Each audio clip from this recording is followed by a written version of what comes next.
Space bulletin. आज की bulletin में हम जानेंगे कि महामारी का महिलाओं की नौकरी पर क्या असर पड़ा है। देखेंगे कि क्यों नेशनल ग्रीन ट्राइब्यूनल ने कुछ परियोजनाओं को ध्वस्त करने का आदेश दिया। जानेंगे मिशन कोविड सुरक्षा के बारे में। डालेंगे नजर टोक्यो ओलंपिक के कुछ अपडेट्स पर। सुनेंगे गुज्जर सिंह तराई डॉक्यूमेंट्री फिल्म की स्क्रीनिंग पर एक रिपोर्ट। आइए हमारी टीम के साथ बढ़ते हैं खबरों के सिलसिले की ओर।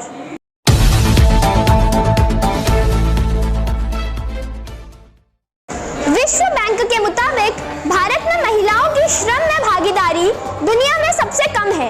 कोरोना महामारी ने दुनिया भर में लोगों को बुरी तरह प्रभावित किया है। महिलाओं का श्रम में भागीदारी दर भी महामारी से अछूता नहीं रहा है। आइए सुनते हैं यह खबर हमारे साथी रिया और गौरव से।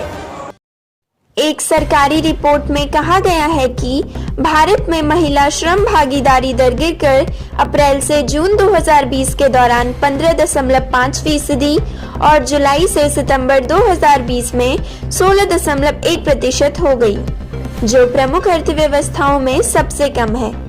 रिपोर्ट महामारी के असर और नौकरी के संकट को दिखाती है।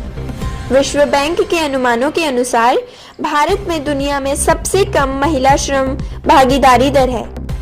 Government report said female labor participation rate in India fallen to a record of 15.5% during April to June 2020 and 16.1% during July to September 2020. The lowest among the major economies, report reflecting the impact of pandemic and a job crisis. According to World Bank estimates, India has one of the lowest female labor force participation rate in the world.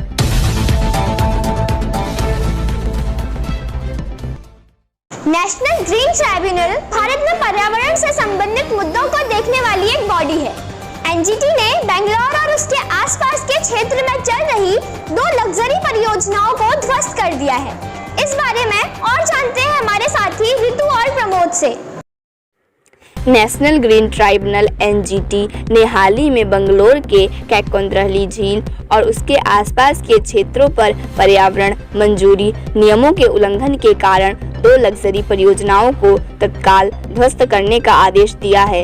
NGT panel ने परियोजना का प्रस्ताव रखने वालों पर 31 करोड़ रुपए का जुर्माना भी लगाया और कहा कि इस राशि का उपयोग कैकोंद्रहली झील और उसके आसपास के क्षेत्र के निर्माण, कायाकल्प और पेड़ों को लगाने के लिए किया जाएगा। The National Green Tribunal has recently ordered immediate demolition of 2 high-rise luxury projects in Bengaluru on accounts of the violation of environmental clearance rules on the Kekondrahalli Lake and its surrounding areas.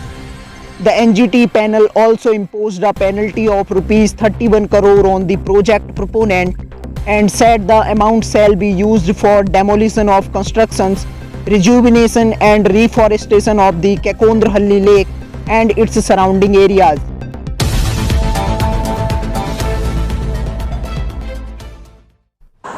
Vaccine निर्माण की गति को बढ़ाने के लिए mission Covid सुरक्षा launch किया गया है। इस खबर के बारे में और जानते हैं हर्षिता भट्ट और गुरप्रीत से। जैव प्रौद्योगिकी विभाग ने विज्ञान और प्रौद्योगिकी मंत्रालय के अंतर्गत मिशन कोविड सुरक्षा लॉन्च किया। इसके तहत कोविशील्ड का महीने का उत्पाद 12 करोड़ और कोवैक्सीन का 5 करोड़ 80 लाख डोज बढ़ाया जाएगा।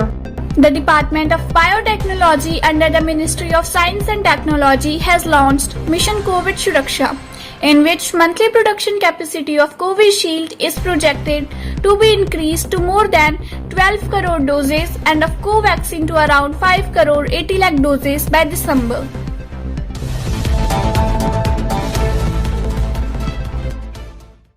अब बढ़ते हैं ओलंपिक की अपडेट्स की ओर। खबर साझा कर रहे हैं साथी दीपिका और प्रकाश।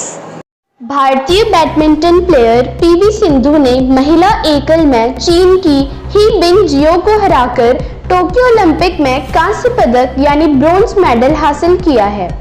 पीवी सिंधु ने लगातार 2 व्यक्तिगत ओलंपिक पदक जीतने वाली पहली भारतीय महिला बनकर एक नया इतिहास रचा है। उन्होंने 2016 में रियो ओलंपिक में रजत पदक यानी सिल्वर मेडल जीता था। सुशील कुमार ओलंपिक खेलों में 2 व्यक्तिगत पदक जीतने वाले एकमात्र अन्य भारतीय एथलीट हैं। Indian star shuttler PV Sindhu has secured a bronze medal at the Tokyo Olympics, defeating China's He Bingjiu in women's singles. PV Sindhu also created history by becoming the first Indian woman to win 2 consecutive individuals Olympic medals. She had won silver at Rio Olympics in 2016. Sushil Kumar is the only other Indian athlete to win 2 individuals medals at the Olympic Games.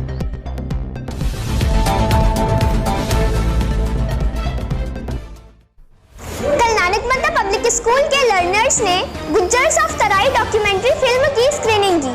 यह documentary NPS के 10वीं कक्षा के कुछ बच्चों ने बनाई है। आइए सुनते हैं इस प्रोग्राम की रिपोर्ट साथी बबीता से। Gujjars of Terai documentary film लगभग 1 महीने के श्रम का नतीजा है, जिसकी planning, shooting, editing, sound effect, finishing आदि का काम नानकमत्ता पब्लिक स्कूल के 10वीं कक्षा के बच्चों ने किया है। सिनेमा इन स्कूल के तहत फिल्मों को अनिवार्य रूप से अपने सिलेबस का हिस्सा बनाने की प्रक्रिया में यह विद्यालय के छात्रों का पहला सफल प्रयास रहा। नानकमत्ता में नानक सागर डैम के पार जंगलों में रहने वाले गुज्जर समुदाय के लोग आखिर गर्मी के दिनों में अपने जानवरों को लेकर डैम के अंदर क्यों आ रहे हैं, उनका गुजर बसर किस तरह से होता है, जंगलों में उनका जीवन कितना कठिन है। कल दिन में 1 बजे से गूगल मीट के माध्यम से इस डॉक्यूमेंट्री की स्क्रीनिंग की गई, जिस दौरान स्कूल के कई साथियों के साथ साथ मेंटर्स फातिमा जी और संजय जी भी जुड़े रहे। उन्होंने फिल्म मेकिंग के बारे में बताया और डॉक्यूमेंट्री को बेहतर बनाने के लिए कई महत्वपूर्ण सुझाव दिए।